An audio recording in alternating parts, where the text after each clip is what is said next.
변호사님, 안녕하세요. 안녕하세요. 오늘 10강에서는 주식 캔들이랑 이평선이라고 있던데 그거에 대해서 설명해 주실 수 있을까요? 이제 우리가 차트라는 걸 봅니다. 차트. 이제 그 차티스트라는 말이 있죠. 차티스트.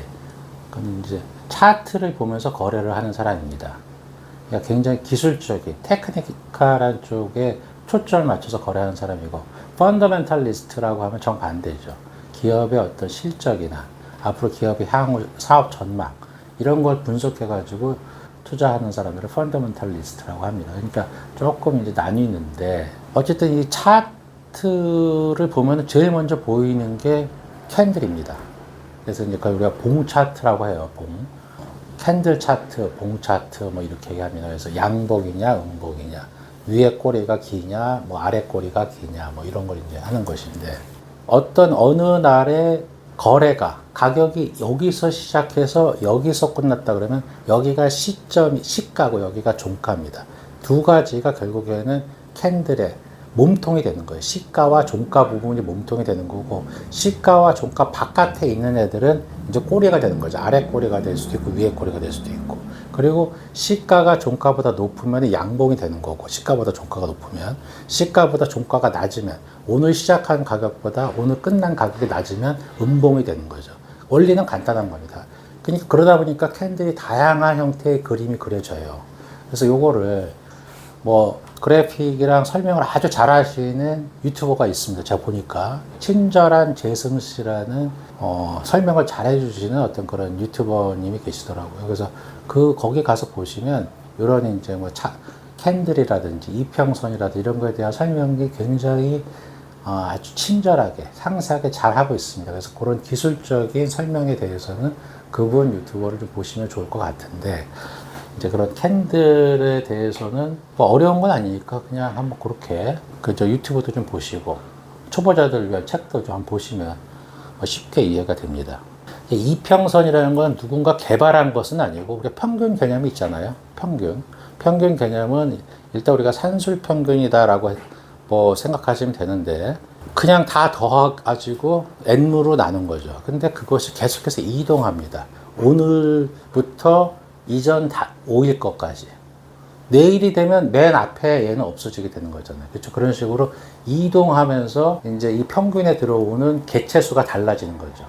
그래서 그런 것이 5개를 한다 그러면 5일 2평, 10개를 가지고 한다면 10일 2평, 20일 2평, 60일 2평 이렇게 되는 것인데, 그래서 이제 이 숫자가 작을수록 단기 이평선이 되는 거고, 숫자가 길수록 장기 이평선이 되는 거죠. 보통 우리가 뭐라고 그러냐면 20일 이평선을 보통 중기 이평이라고 합니다.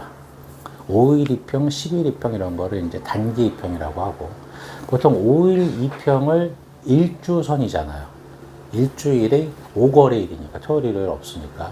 그래서 5일 이평선을 거의 일주선이라고 생각을 합니다.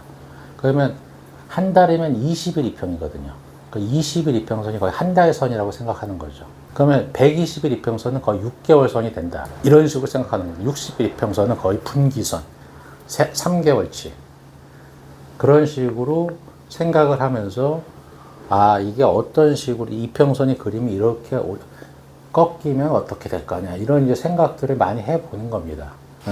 지금 보통 이제 우리가 가장 일반적으로 얘기하는 거는 단기 이평선이 장기 이평선을 뚫고 올라갈 적에 이걸 이제 골든 크로스라고 합니다. 그러니까 이제 뭔가 최근에 시세가 상승하고 있다는 거죠. 최근 시세가 과거에 느리게 내려오는 장기 이평선을 단기 이평선을 치고 올라간다는 거는 최근에 어쨌든 가격이 오르고 있다는 거죠.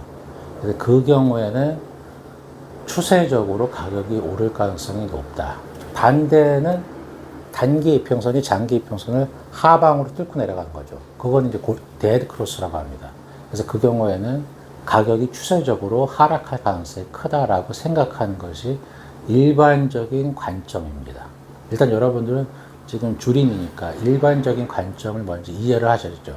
그건 어떻게 보면 당연한 이야기일 거라고 생각이 됩니다.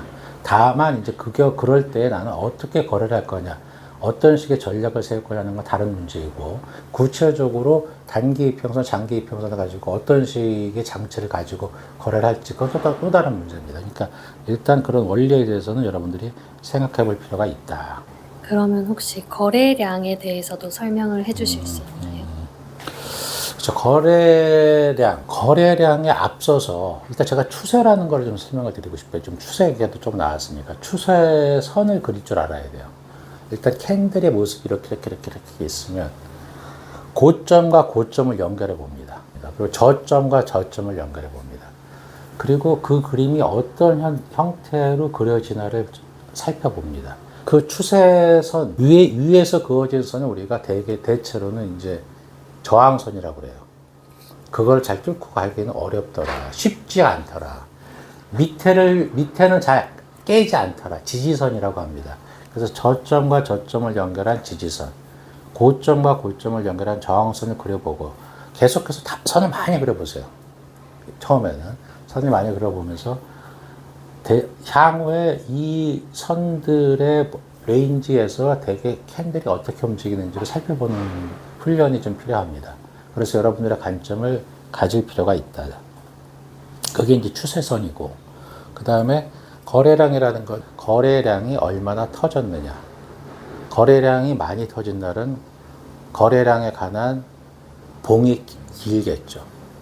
대부분 이제 거래를 많이 하시는 분들은 거래량이 급격하게 터진 날에 일단 그 종목을 유심히 살펴봅니다. 이 거래에 참여를 할 것이냐 말 것이냐에 대한 의사 판단이 필요한 상황이 되는 거죠. 그 의사 결정을 하는 툴은 다른 것들이 있겠지만 일단 거래량이 터졌을 때는 의사 판단이 필요한 뭔가 요소가 발생했구나라는 이제 신호를 우리가 받아들여야 됩니다.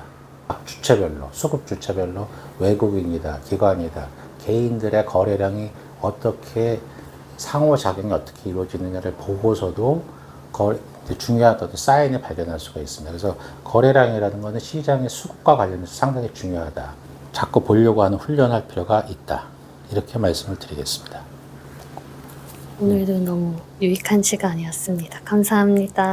안녕.